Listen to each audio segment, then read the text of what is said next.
18 декабрда Бишкек шаардык соту эркин журналист Канышай Мамыркулованын апелляциялык доо арызын карады. Бул жолку отурумда активист Атай Бейшенбек күбө катары чакырылды. Ушул публикация сизге таанып качан сиз жайгаштырдыңыз? Кайсы жерге жайгаштырдыңыз? 2022-жылы Кыргызстан-Тажикстан чекарасында болгон окуяда бул бир гана публикация эмес. Мындан дагы бир нече публикацияларды ошол учурдагы жагдайга байланыштуу таратып, уюштуруп, чет элдик тилдерге которуп, чет бир гана Кыргызстан ичинде эмес, чет элдик мамлекеттик массалык маалымат каражаттарына да айтканбыз.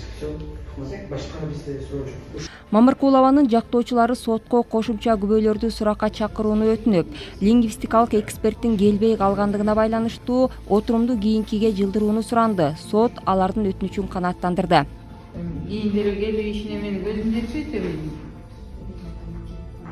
Аны мажбурлап келтирүүнүн мүмкүнчүлүгү жокпу? Жок дегенде каралап бергенин дагы ушу кечиктирбей каралап берсе болот эле да, ушул эксперттин кылган эткен чегиме чыкты жөн элечи.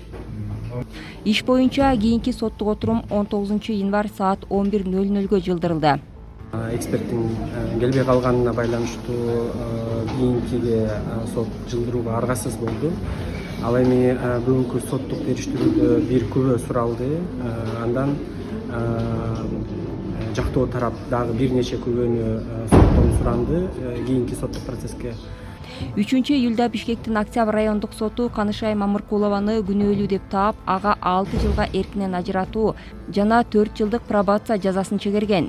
3,5 ай тергөө абагында кармалган журналист сот залынан бошотулган. Анын адвокаттары райондук соттун өкмүнө макул болбой шаардык сотко арыз берген. Эркин журналисттин жактоочулары ага карата чыккан өкүм адилетсиз болуп калганын, себеби күнөөсү далилденбегенин айтып келет. Канышай Мамыркуловага Фейсбуктагы билдирүүлөрү үчүн кылмыш жаза кодексинин массалык башаламандыкка чакырык жана расалык этностук, улуттук, диний жана региондор аралык кастыктык козутуу беренелери боюнча кылмыш иши козголуп айып табылган.